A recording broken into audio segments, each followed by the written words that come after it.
Hoy hablaremos de un caso que sigue desconcertando al mundo casi 3 décadas después.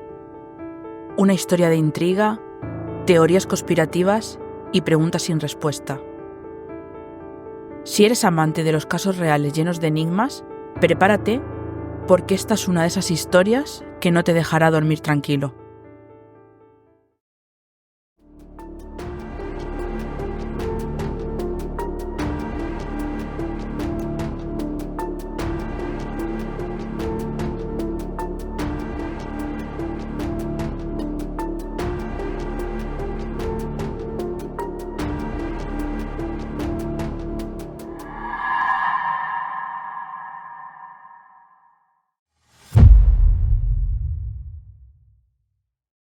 Navidad, 25 de diciembre de 1996. En Boulder, Colorado, la familia Ramsey parecía tenerlo todo. Una hermosa casa, dinero y 2 hijos, Burke, de 9 años, y John Bennett, una pequeña de apenas 6 años, que ya era conocida en el mundo de los concursos de belleza infantil, pero todo se truncaría la madrugada de ese mismo día. Para poneros en contexto, John Bennett Ramsey, el padre de la familia, nació en Lincoln, Nebraska. En 1966 se graduó en la Universidad Estatal de Michigan, con una licenciatura de Ingeniería Eléctrica y Administración de Empresas. John se unió a la Marina en 1966 y sirvió como oficial del Cuerpo de Ingenieros Civiles en Filipinas durante 3 años. Este hombre estuvo en un matrimonio anterior, donde tuvo a sus primeros 3 hijos, 2 niñas y un niño: Elizabeth, Melinda y John. La mayor, Elizabeth, a los 22 años de edad tuvo un accidente de coche. En 1978, el matrimonio terminaría por causas desconocidas. Por otro lado, Patsy, la madre, nació en Parkersburg, Virginia. Venía de una familia adinerada. Se graduó en la escuela secundaria en 1975 y asistió a la universidad para estudiar periodismo. Terminó graduándose en 1978, aunque no ejercería esta profesión. Se presentó a decenas de concursos de belleza y terminó ganando el título de Miss Virginia Occidental en 1977, año en que conocería a John. Ambos se casaron el 5 de noviembre de 1980 en Atlanta, teniendo al primer hijo del matrimonio llamado Burke en 1987, y más tarde, el 6 de agosto de 1990, a John Bennett. Tras el nacimiento de la pequeña, no tardaron en mudarse de Atlanta a una enorme casa en el condado de Boulder, Colorado. Sin embargo, los hermanos nunca acabaron de encajar, o al menos así lo cuentan varios amigos cercanos al matrimonio. Parece ser que Burke tenía muchos celos de John Bennett, que desde que nació se había convertido en el ojo derecho de su padre y acaparaba toda la atención de su madre. Esto provocaba que Burke tuviese constantes rabietas, enfados e incluso que se pusiera agresivo de vez en cuando. De hecho, en el verano de 1994, el hermano mayor golpeó a la pequeña con un palo de golf en el rostro, supuestamente de manera accidental, pero tan fuerte que un cirujano plástico tuvo que reconstruirle la mejilla izquierda. Lo cierto es que John Bennett sí que acaparaba la atención de todo el mundo, sobre todo por su aspecto angelical. Era rubia, con ojos azules, además de ser inteligente, simpática, muy habladora y tener un don natural para cantar y bailar. Por eso, y quizás por cumplir uno de sus sueños frustrados, Patsy Ramsey decidió apuntar a su hija a un montón de concursos de belleza infantiles.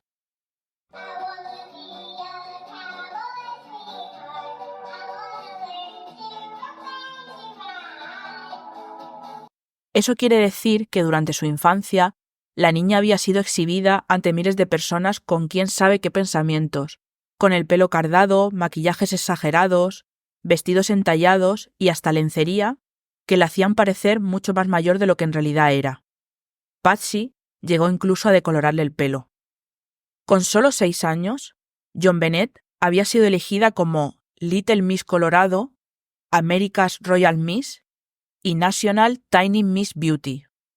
Lo que al principio parecía una diversión, pronto se convirtió en una fatigosa obligación. La niña tenía que asistir a clases particulares con profesores que le enseñaban a caminar, a hablar y cómo comportarse en el escenario.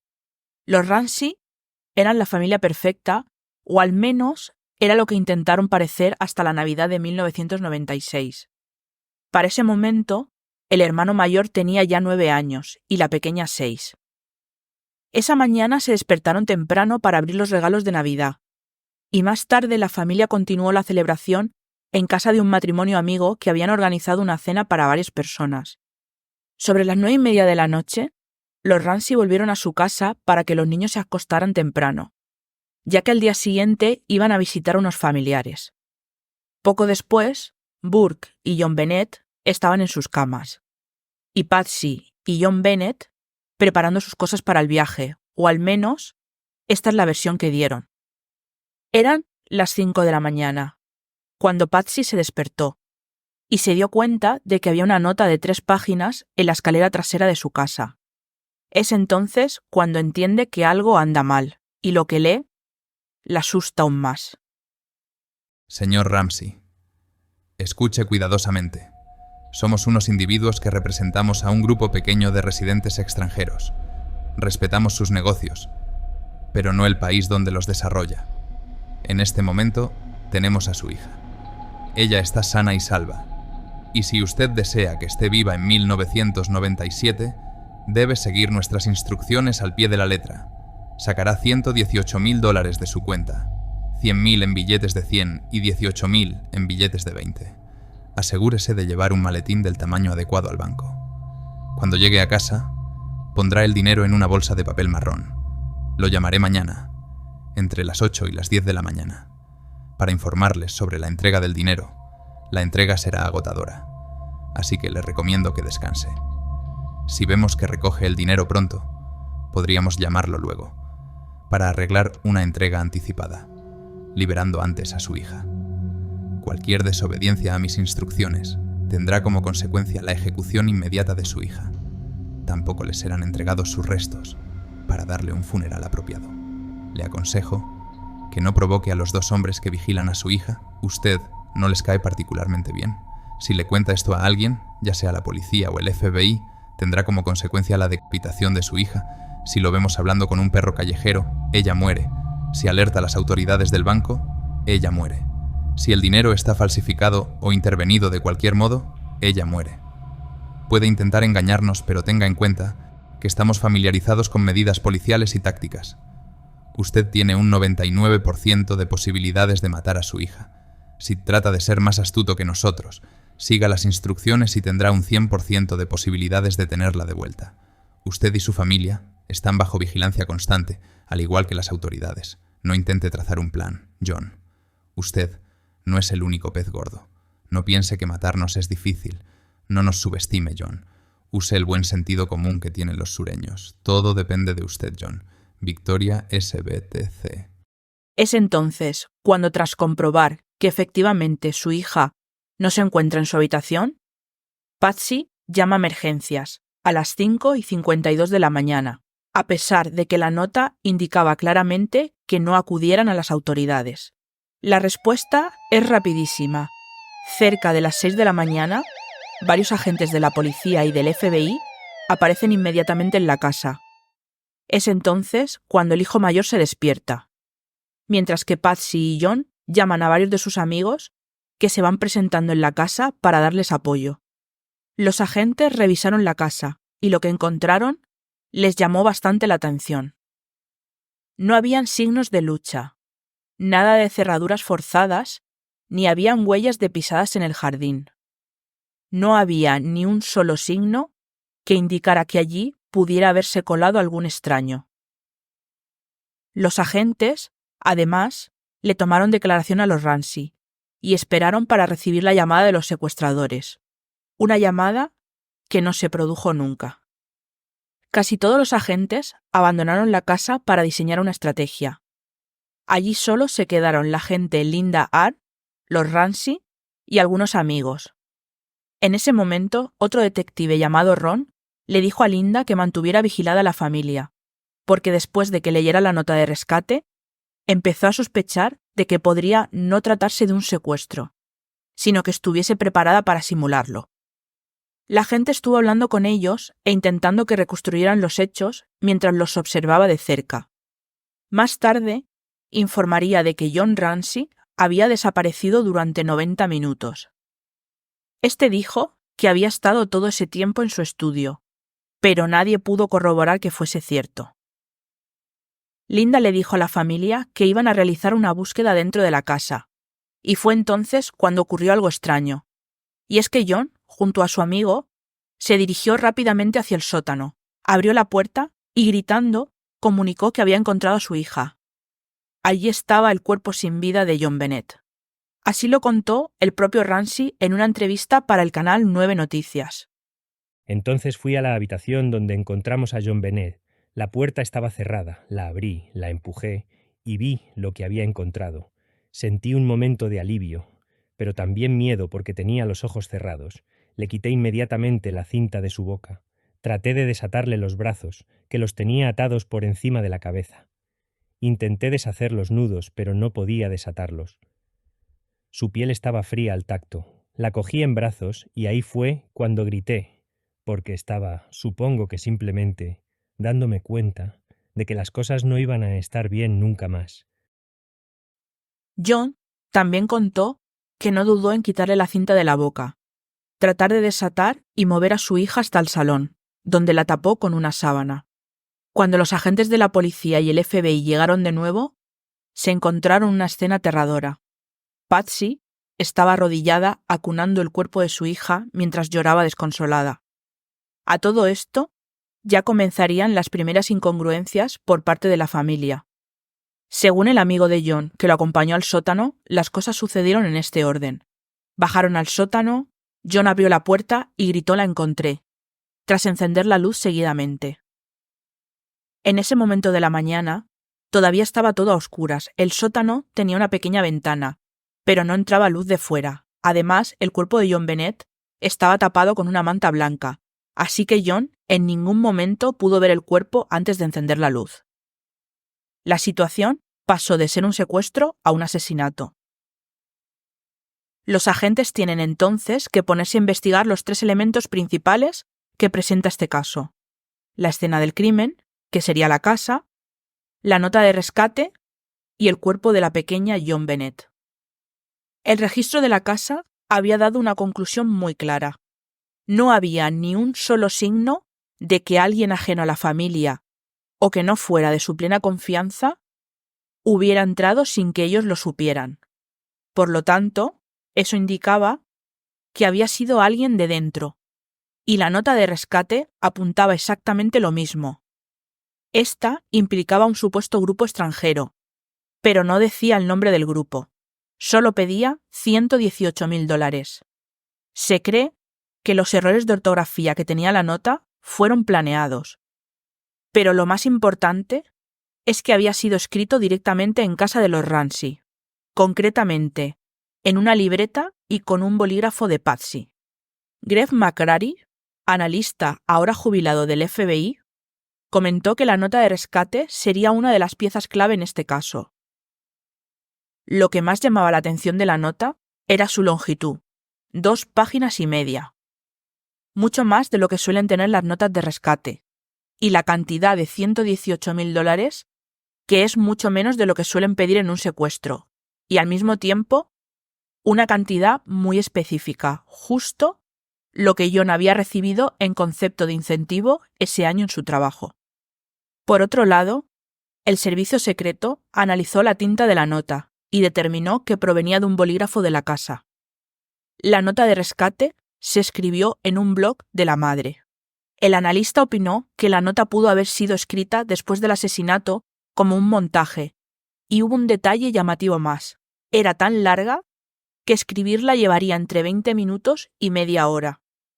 Y por la página anterior de la libreta, se sabe que el secuestrador hizo un intento antes de escribir la nota definitiva, lo que añadiría aún más tiempo. ¿Qué secuestrador perdería casi 40 minutos en escribir una nota de rescate, teniendo a la niña aún viva y sabiendo que podía gritar o escapar? ¿O para qué la escribiría si la niña ya no estuviese viva? Los investigadores pidieron a John y Patsy que les dieran unas muestras de escritos, que después serían analizadas por el servicio secreto. Y lo que encontraron cambió el caso por completo. Aunque estaba claro que había intentado cambiar su manera de escribir, en una nota tan larga, era imposible ocultarlo.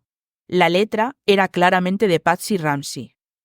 Se encontraron hasta 200 coincidencias entre la letra de Patsy y la letra de la nota, incluyendo rasgos característicos como que tiene 5 tipos de es diferentes, el mismo ángulo de la C o que escribiría las Gs como ochos. Sin embargo, la grafología no era suficiente para acusar a Patsy. Necesitaban más y esperaban que la autopsia de John Bennett pudiera darles más pistas. Según esta, tenía signos de lucha, orina en la ropa interior y habría fallecido por asfixia. Además, tenía síntomas de trauma cranoencefálico debido a un golpe en la cabeza. Y habrían varios detalles importantes más. En el estómago de la niña se encontraron pedazos de piña sin digerir, lo que quería decir que se los había comido o que alguien se los había dado muy poco antes de que acabara con su vida. Y además, llevaba el mismo lazo en la cabeza y el mismo peinado que en la cena en casa de los amigos de la familia, lo que sugiere que John Bennett no durmió esa noche, o se despertó mucho antes de lo que se cree, o bien, antes del crimen estaba completamente vestida y le pusieron el pijama justo después para manipular la escena. Los investigadores analizaron el bol de piña que encontraron en la cocina de los Ramsey, y las únicas huellas que había allí eran las de los miembros de la familia, por lo que era imposible que un extraño se la hubiera dado después de sacarla de su cama secuestrada. Además, esto ayudó a los agentes del FBI a conectar otro detalle más. La que también llevaba la misma ropa que la noche anterior era Patsy. Y solo había 2 posibilidades. O al levantarse se había puesto la ropa sucia que llevaba desde la mañana anterior del 25 de diciembre, lo que era bastante improbable por su estatus económico, o bien, ella tampoco se había acostado esa noche. Para los investigadores, todo apuntaba a la familia, principalmente a la madre. Estos trataron de interrogar al matrimonio, pero ellos no solo se negaron a ir a comisaría, sino que además contrataron inmediatamente a un abogado y comenzaron a hacer gestiones para salir del país, lo que resulta más que sorprendente. Los investigadores querían obtener declaraciones separadas para después poder comparar ambas versiones y determinar la veracidad de los hechos relatados. Si se les interrogaba juntos, no habría manera de saber las versiones de cada uno, ya que estarían sesgadas por lo que va relatando el otro. Antes siquiera de haber acudido a ser interrogados a comisaría el 1 de enero de 1996, a tan solo una semana después del crimen de su hija, John y Patsy dieron su primera entrevista a la CNN, en la que aseguraban que todo había sido obra de un perturbado ajeno a la familia. Esta entrevista no benefició en nada a los Ramsey. El caso de John Bennett saltó a la prensa, llenando todas las portadas con las fotos de la pequeña de 6 años desfilando supermaquillada con bañadores y vestida de adulta. Muchos acusaron a Patsy de explotar a su hija, y otros de exponerla innecesariamente a que un montón de adultos la vieran en esas condiciones. El fiscal del distrito, Alex Hunter, contraatacó dando una rueda de prensa, en la que apelaba directamente al culpable, y para ese momento todos sabían que estaba pensando en los Ramsey. Finalmente, la policía consiguió interrogar a todos los miembros de la familia por separado, y le planteó a Patsy la principal hipótesis a la que habían llegado basándose en las pruebas científicas, las declaraciones de amigos de la familia y las contradicciones de sus propias declaraciones. La hipótesis era la siguiente. Supusieron que Patsy y John habían discutido al llegar a casa o poco después de que la niña se acostara. Posiblemente porque John Bennett había mojado de nuevo la cama, o algo que cuadraría con la orina encontrada en su ropa interior. Y es que a pesar de tener 6 años, John Bennett seguía haciéndose pis en la cama cada noche. Situación que ponía a Patsy furiosa porque no podía aceptar que su hija, que debía ser perfecta, no controlara algo tan básico como eso. Esto habría desencadenado en una discusión que explicaría las marcas y arañazos del cuerpo de John Bennett, y en que Patsy finalmente le golpeara la cabeza. Y todo lo demás, que el cuerpo apareciese en el sótano, la nota y la llamada al 911, no habrían sido más que un montaje. Por supuesto, Patsy lo negó en el interrogatorio. Por otra parte, al interrogar a John, le plantearon otra hipótesis. Según muchos psicólogos infantiles, que un niño de 6 años siga mojando la cama puede ser un síntoma de ansiedad, depresión o incluso de abusos. Quizá lo que pasaría esa noche es que John hubiera abusado de su hija una vez más y con algún tipo de juego la hubiese terminado asfixiando, y después su mujer, aterrada por perder a su marido y su posición, habría escrito la nota para encubrirlo. John, por supuesto, también lo negó, no solo en el interrogatorio, sino también en televisión. La hipótesis de la policía no cambió ni en interrogatorios ni en entrevistas. Para ellos, el culpable estaba dentro de su casa. O bien uno había acabado con la vida de su hija y otro lo habían cubierto, o bien lo habían hecho juntos. En aquel momento entró en escena otra de las personas que primero había atendido a los Ramsey, Kim Archuleta, la operadora del 911 que respondió a la llamada de Patsy, y en su opinión, aquella voz no sonaba nada sincera. Por eso, durante los 6 segundos en los que Patsy pensó que había colgado la llamada pero no lo había hecho realmente, se quedó escuchando en silencio. Al permanecer al teléfono, le pareció escuchar 2 voces en la habitación, quizá 3. Pero tras editar la locución, los agentes de policía aseguraron que se podían escuchar 3 frases de fondo durante la llamada. Primero John dice: «No estamos hablando contigo», en un tono que indica que estaría hablando con su hijo Burke. Patsy responde: «Ayúdame, Dios mío», con la voz entrecortada. Y por último, el hijo dice algo así como: «¿Qué habéis encontrado o qué habéis hecho?». Las frases en sí no dicen mucho, pero lo que sí demuestran es que Patsy no estaba sola cuando llamó a emergencias. Ella insistió mucho en que su hijo Burke estaba dormido cuando todo pasó y que no bajó al salón hasta poco antes de que llegara la policía. Esto alarmó a los policías, que terminaron planteando una tercera hipótesis, y es que en un ataque de celos Burke hubiese acabado con la vida de su hermana y que sus padres lo hubieran encubierto para no perder a su otro hijo. Desgraciadamente, no podían probar nada. El análisis grafológico de la nota no era suficiente para inculpar a Patsy. Tampoco tenían nada contra John, y mucho menos contra Burke. Pero poco después darían con otra pista.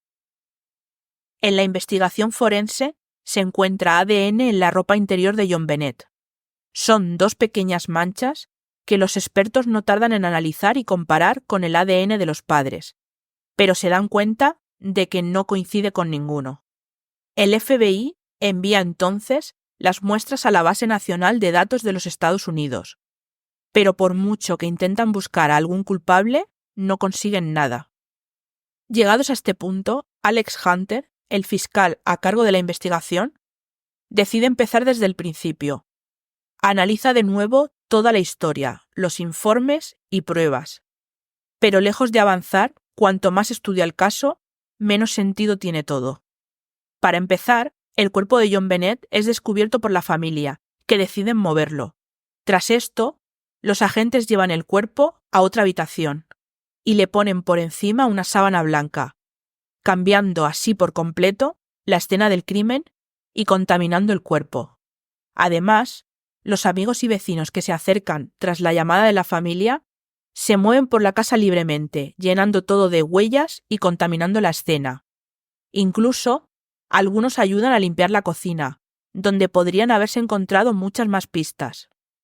Eso, sumado a los numerosos errores que se cometieron en la investigación inicial, como la falta de personal técnico y experimentado y numerosas entrevistas informales que no fueron grabadas, hizo que el fiscal Hunter llegara a la conclusión de que necesitaban otra mano profesional que les ayudara a avanzar.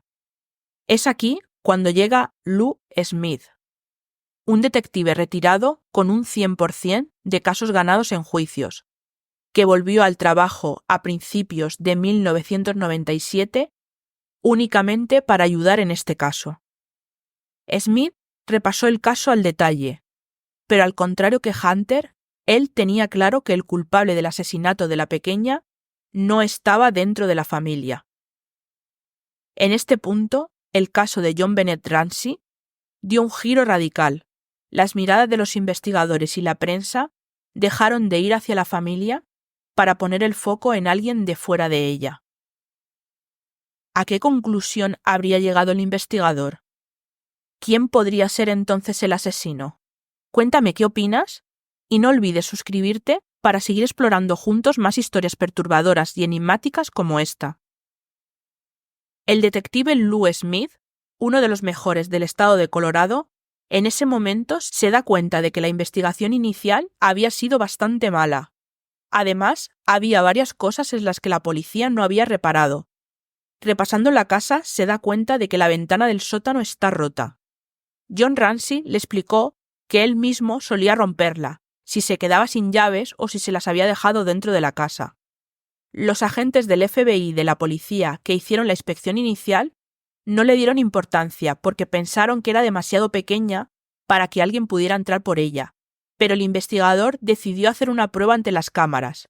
Intentó demostrar que un adulto pudiera caber por la ventana. De hecho, a duras penas, pero pudo entrar en la casa. Justo en el sótano, muy cerca de la ventana, había una huella de una bota militar de muy buena calidad, que se había conservado gracias a que el cemento en ese momento estaba algo fresco. En ella incluso se podían leer las palabras high tech, alta tecnología, y nadie de la familia tenía unas botas que coincidieran con esa descripción, al menos no que ellos reconocieran. Por otro lado, en ese sótano había una gran maleta de color azul, que tanto el ama de llaves de la casa como los Ramsey aseguraron que nunca se guardaba allí. Teniendo esto en cuenta, Lou también volvió a repasar la autopsia de John Bennett y se dio cuenta de algo más. El informe revelaba que la pequeña tenía 2 laceraciones en la mejilla y otras 2 en la espalda. Una vez vio las fotos, Lou solo pudo pensar que aquellas laceraciones se correspondían con las quemaduras que dejaba un taser. Smith creyó que a John Bennett le había quitado la vida un monstruo, alguien ajeno a la familia. El investigador elaboró su propia teoría. Alguien obsesionado con John Bennett habría entrado por la ventana en medio de la noche, quizás alguien que supiera que iba a estar abierta o quizás que solo tuviera suerte. Subiría a la habitación de la niña y la inmovilizaría. Después le haría cosas indescriptibles a la niña de 6 años en el sótano y quizás por accidente o de forma intencionada acabaría con ella. Su intención seguramente habría sido meter su cuerpo en la maleta, pero al ver que esa maleta no cabía por la ventana, simplemente la abandonó allí. La nota no sería más que un montaje para despistar a la policía, y el motivo por el que la letra tendría tantas coincidencias con la de Patsy, quizás sería porque la escribiría una mujer. Desde ese momento la investigación se centró en buscar sospechosos. John San Agustín, investigador contratado por los Ramsey, ayudó a Lou Smith con esa tarea. Se dirigieron a gente relacionada con los concursos de belleza, niñeras, amigos, el jardinero, el responsable de seguridad o cualquiera que tuviera acceso a la casa durante los días 25 y 26 de diciembre de 1996. Además, tal y como revelaron en una tercera entrevista en 1997, los Ramsey ofrecieron una recompensa de $100,000 por cualquier información que llevara a la detención del culpable. Y lo cierto es que para ese momento John Ramsey ya había tratado de inculpar a todo aquel que se le pusiese por delante, incluyendo a Priscilla y Fleet White, el matrimonio que organizó la cena de Navidad, en la que la familia asistió justo antes de los hechos. El primer sospechoso al que investigó seriamente la policía sería Bill McReynolds, un hombre robusto y con una barba blanca que cada Navidad solía hacer de Papá Noel y con el que John Bennett tenía una relación especial. Sin embargo, los agentes lo descartaron muy rápido, aquel hombre no cabría por la pequeña ventana de la casa. Además, tenía coartada por la noche del crimen, y su ADN no coincidía con el encontrado en la ropa de John Bennett. Poco después, gracias a la declaración de un testigo, Lou Smith encontró a un nuevo sospechoso, Michael Helgoth, un hombre que se había disparado en la cabeza en San Valentín de 1997. Además, le gustaba torturar animales y tenía antecedentes por agredir a un niño. Helgoth le confesó a un amigo que tenía un plan para conseguir unos $120.000 en la Navidad de 1996, aunque finalmente había salido mal. Nadie estaba seguro de si su plan habría sido el secuestro de John Bennett Ramsey. El investigador repasó las fotos de su casa y se dio cuenta de que Michael contaba con unas botas de la marca High Tech. Lou Smith estaba totalmente convencido de que Helgoth era culpable. De hecho, creía firmemente que no se había quitado la vida, sino que un cómplice lo habría hecho por miedo a ser descubierto. Pero, otra vez, el ADN no coincidía, y la huella de la bota tampoco. Así que después de esto, desgraciadamente, había que esperar 3 años para tener a otro sospechoso en este caso. Su nombre era Gary Oliva, y la policía del campus de la Universidad de Colorado lo detuvo el 12 de diciembre del año 2000, cuando llevaba en la mochila un taser y varios poemas dedicados a la pequeña John Bennett. Investigando, los agentes descubrieron que Gary Oliva era un adorador de niños de Oregón que ya había pasado varias veces por la cárcel, una de ellas por acabar con la vida de su madre. Según las autoridades penitenciarias, este sufría de esquizofrenia paranoide.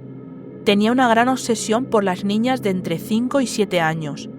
Y además, revisando los archivos, Lou Smith se dio cuenta de que Gary había acudido al velatorio que se organizó en casa de los Ramsey en el primer aniversario de John Bennett y que el día de los hechos estaba refugiado en una iglesia a tan solo unas manzanas de la casa. En vista de su obsesión con la niña, los agentes pudieron interrogarlo. Oliva confesó que tenía un altar en honor a John Bennett en su casa, con fotos, dibujos y poesías que le dedicaba, y que incluso recortaba sus fotos de los concursos de belleza y las ponía sobre otras fotos suyas para que pareciese que estaba con él. Gary lloraba cada vez que hablaba de ella, asegurando que la amaba, para terminar confesando que acabaría con su vida. Aunque la policía siempre pensó que no estaba demasiado cuerdo, le tomaron muestras de escritura y de saliva, y resultó que ni había escrito la nota ni su ADN coincidía. Gary Oliva tampoco era el culpable. Para este momento habían pasado años, y pese a haber barajado a varios sospechosos, no tenían nada. Por eso, Alex Hunter, el fiscal del condado, decidió convocar al gran jurado de Boulder para decidir si se debía detener y juzgar a algunos de los sospechosos, incluyendo a los propios Ramsey. El gran jurado examinó más de 30.000 pruebas en un año, para finalmente concluir que no contaban con pruebas suficientes para inculpar a ninguno de los sospechosos investigados hasta el momento. De nuevo, el caso de John Bennett se mantuvo abierto hasta el año 2006. Por aquel entonces, el profesor de periodismo Michael Tracy, que había hecho varios artículos sobre el caso, empezó a recibir unos extraños emails de un tal Daxis, que conocía muchos detalles del caso de John Bennett, detalles que solo el culpable podría conocer. Entre ellos, Daxis describió perfectamente la pulsera que llevaba la niña aquella noche, y lo más perturbador, sabía que en la ropa interior de la niña ponía la palabra miércoles. Tracy avisó inmediatamente a las autoridades, que le pidieron mantener llamadas con Daxis para poder localizarlo. En esas llamadas, Daxis confesó auténticas barbaridades que realizaba con la pequeña, y que la noche del 26 de diciembre de 1996 entró a verla y terminó con su vida. Los investigadores localizaron las llamadas y lo identificaron como John Mark Carr, profesor de escuela de primaria de 41 años que vivía en Tailandia en ese momento, donde las autoridades estadounidenses lograron detenerle. Una vez en dependencias policiales, John cambió ligeramente su versión. En la entrevista que llegó a dar para el canal Investigation Discovery, narró que estuvo con ella aquella noche, pero que no fue quien acabó con su vida, y además confesó que tuvo un cómplice, alguien que estuvo con él, pero no afirmó ni desmintió que fuera alguno de los otros sospechosos que he nombrado anteriormente. Para este momento, todo el equipo de investigación de Lou Smith estaba convencido de que este hombre era el culpable al que llevaban años buscando. La nueva fiscal del distrito, Mary Lacey, incluso le mandó una carta a John y Patsy Ramsey pidiéndoles perdón por haberles convertido en sospechosos sin motivo. Sin embargo, los agentes de la policía de Boulder y los agentes del FBI que tuvieron la investigación en un principio tenían claro que Carr no era su hombre, ya que no podían situarlo en la escena del crimen. Solo conocía detalles superficiales de la investigación, y algunos ni siquiera coincidían con la autopsia. Ellos seguían pensando que los Ramsey eran los culpables, y esto quedó patente cuando la fiscal del distrito anunció los resultados de las pruebas de ADN, y es que no coincidían con el supuesto culpable. El caso de John Bennett da, sin embargo, un giro de 180 grados en 2012, cuando un periódico de Boulder destapa que, al contrario de lo que dijo Alex Hunter, el gran jurado sí que había decidido acusar a John y Patsy de poner a la niña en riesgo, llevándole a la muerte y de obstruir una investigación. Pero no se hizo porque, según las malas lenguas, habría una buena relación monetaria entre los Ramsey y la fiscalía. Entonces entra en juego Fred Patterson, uno de los agentes de la policía que llegó a casa de los Ramsey la misma mañana de los hechos. Comenzó a desmontar paso por paso la teoría de Lou Smith, que para ese momento había fallecido debido a un cáncer. Para empezar, era imposible que alguien hubiera entrado por la ventana del sótano, porque ésta tenía las telarañas intactas, y con el tamaño que tenía, era imposible que alguien hubiera entrado sin romperlas. Tampoco había signos de lucha de una entrada forzada ni huellas fuera de la casa. Entonces, ¿qué pasaba con la huella de bota que se encontró dentro de la casa? Tal y como descubrió el gran jurado y como el propio Burke admitió en una entrevista en el programa del Dr. Phil, las botas eran suyas, pero John y Patsy negaron que su hijo tuviera estas botas. Fred Patterson tampoco le da importancia al tema del taser.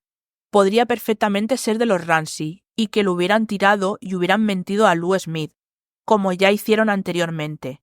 Ni siquiera el ADN de la ropa interior de la niña probaría que ellos no fuesen culpables. Entre la noche del 25 y la mañana del 26 de diciembre, John Bennett estuvo con decenas de personas, la mayoría amigos de los propios Ramsey, y una vez falleció, a la casa entraron policías, agentes del FBI y amigos, que tocaron el cuerpo y contaminaron la escena. No se podía asegurar si el ADN de su ropa lo habría dejado el culpable o era simplemente una contaminación. La muestra era demasiado pequeña para averiguarlo.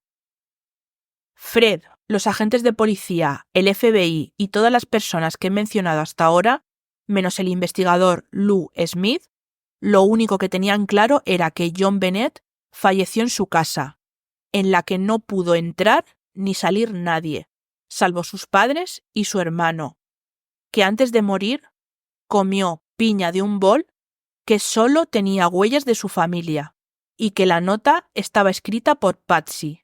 Si a eso le sumamos las mentiras y contradicciones de las versiones de John y Patsy y su actitud esquiva con la policía, estos agentes lo tendrían bastante claro.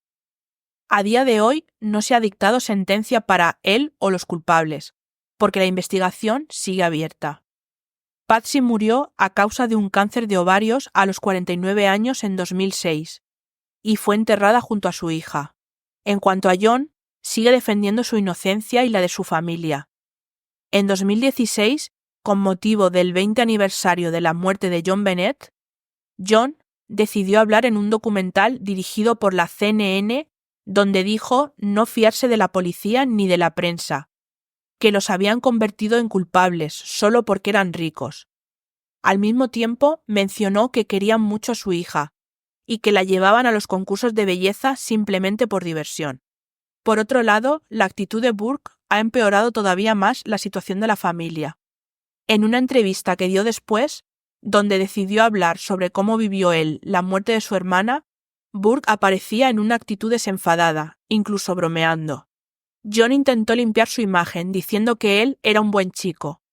Otra de las cosas que ha repetido el padre en sus últimas apariciones es el arrepentimiento que siente por no haber protegido a su pequeña y haber mirado aquella noche por las ventanas. De ser así, según John, podría haber dado con el intruso. Aunque las opiniones son diversas, desde el principio un gran número de agentes, investigadores, FBI y expertos que han seguido el caso tienen claro que la familia Ramsey esconde algo. Desde que comenzó la investigación, una de las cosas que más llamó la atención de las autoridades fue la actitud defensiva que tuvieron los padres. Eso, sumado a la rápida contratación de abogados, investigadores privados y un experto en relaciones públicas para hacer frente al caso. Está claro que sin todo ese dinero, la familia no podría haber contratado a todo el equipo que les ha ayudado a evitar ser juzgados. Es por ello que muchos han señalado el gran poder adquisitivo de los Ramsey, porque gracias a ello han conseguido esquivar numerosas acusaciones. Han pasado más de 25 años desde aquella fatídica mañana, y el caso de John Bennett Ramsey sigue siendo uno de los más conocidos y debatidos en la historia de Estados Unidos. Aunque las pruebas de ADN exoneraron oficialmente a la familia, muchas personas aún tienen sus propias teorías. Su historia es un recordatorio de que no siempre se llega a la verdad, pero la búsqueda de justicia nunca debe cesar. ¿Qué opinas de este caso? ¿Crees que algún día se resolverá? Gracias por acompañarme y espero que os haya gustado. Buenas noches a todos.